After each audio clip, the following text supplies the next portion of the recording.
and welcome to one of my favorite topics to talk about, the value of your exit. Did you know that more than 50% of the money you ever will receive from your business will come from exiting? We're going to talk about in this video, if that's the case, then why don't people spend more time planning for their exit compared to the day-to-day things that take up 95% of people's time? We're going to talk about the concept called lifetime business value and where your value comes from.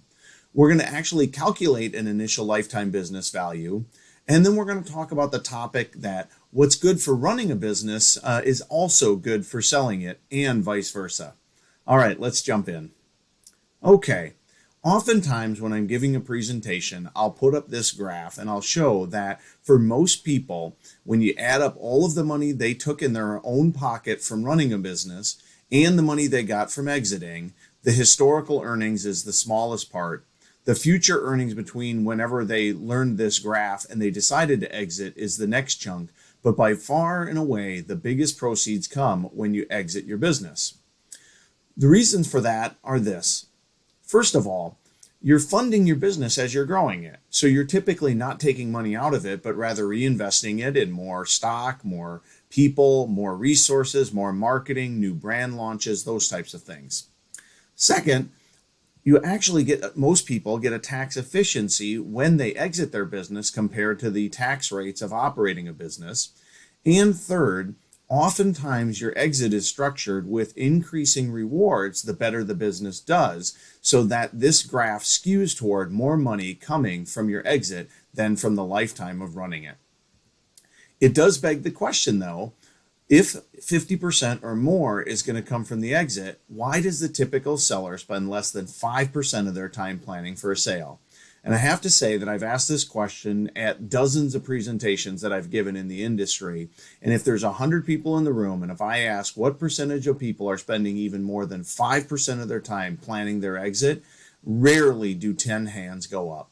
The fact of the matter is that the bulk of the people are spending more than 95% of their time running their business, not thinking or planning for their exit. The first reason why this is the case, I think, is because many people have the wrong mindset. They tend to think that certain people can sell a company and certain people can't. I call it the light switch mentality. It's either to sell or not to sell. Rather than recognizing that for most e-commerce businesses, it's not about whether you sell or not. It's about getting the right valuation for your business, because virtually every profitable e-commerce company has some buyer out there willing to buy it. And the goal is to go from where you are today up to your owner's goal so that you can exit your business for a dollar level that meets your owner's needs.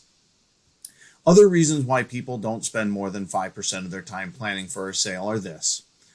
They don't think that it can happen for them. They also don't see it as an immediate need. They're recognizing that they've got to work on brand launches and PPC and other types of things that are driving today's urgency, and they're not planning for the future. But here's what's important. You need to start setting at least a couple hours a week dedicated to your biggest payday. And then finally, they don't really know what to do, and when we have lack of clarity, it creates inaction. However, the programs that Northbound offers help you to understand what you need to do to successfully exit your business.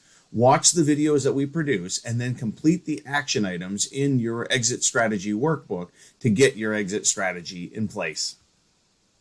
The key point is that closing the gap between what you're worth today and what your target goal is one of the most important things, if not the most important thing, that you should be working on as an owner of your business.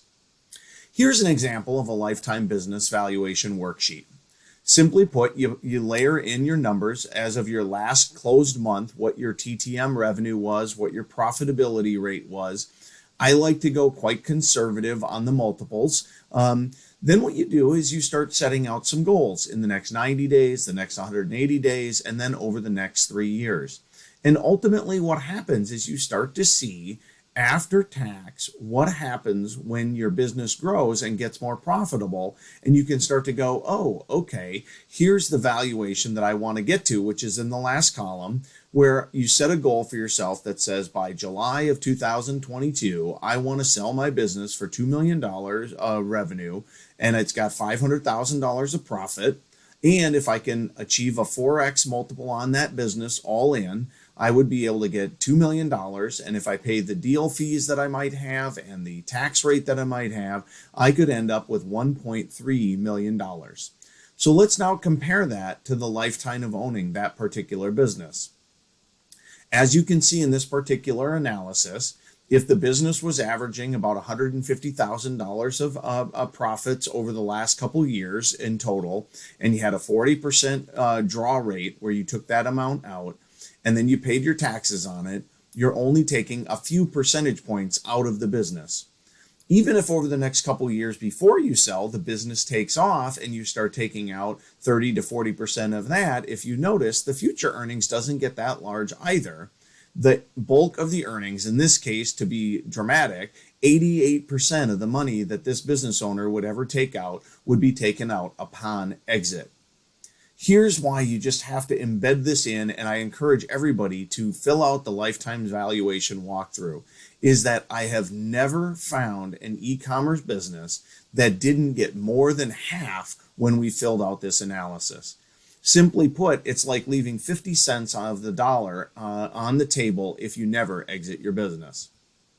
So the first thing you're going to have to recognize is that you're going to have to make just some initial assumptions that might make you uncomfortable, but don't worry about it. We'll refine those in future exits and videos that you might watch. You'll also recognize that this could be a hugely motivational way for you to look at your business. If you actually realize that you're within a few years of a 7-figure payday, that's pretty motivating.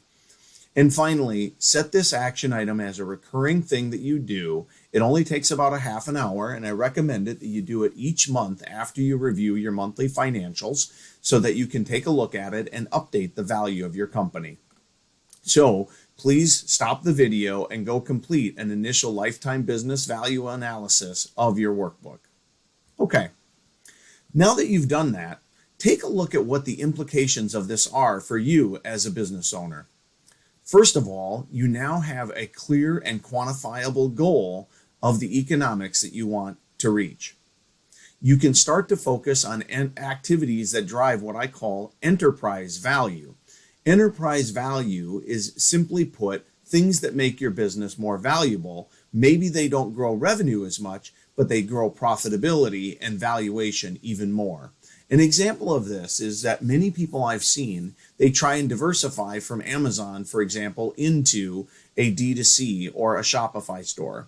They spend a lot of money, they buy a lot of tools, only to realize that their return on their ad spend is never going to make a diversification away from the Amazon platform profitable. And if they thought about the exit strategy in mind first, they would have recognized that rather than getting distracted, they could just continue to release more products in their niche or more variations in their category in order to achieve their goals. And finally, once you embed this into your analysis, you'll start to realize that there's many different types of exits. You might do an exit that is only exiting a portion of your business in the near future and doing something called rolled equity, which means taking some additional money in to grow it further. Or you may decide to structure something with an earnout because you recognize that you have a much higher profitability if your buyer has the ability to put more cash into the business. The point is that unless you look at your business under a lifetime business analysis and understand how much of your money is going to come from your exit, you're not putting the ladder in front of the right building. So, knowing how to build and then exit your business is, in my mind, the single most important aspect of running a business. And the reason is simple, is that for most e-commerce companies that are having to invest in inventory, it's going to be the final step that pays you more than all of the other steps that you do combined. Thank you for watching, and really embed this concept into you, and I guarantee it will change not only the success that you have exiting your business, but it'll make you a smarter person running the business as well.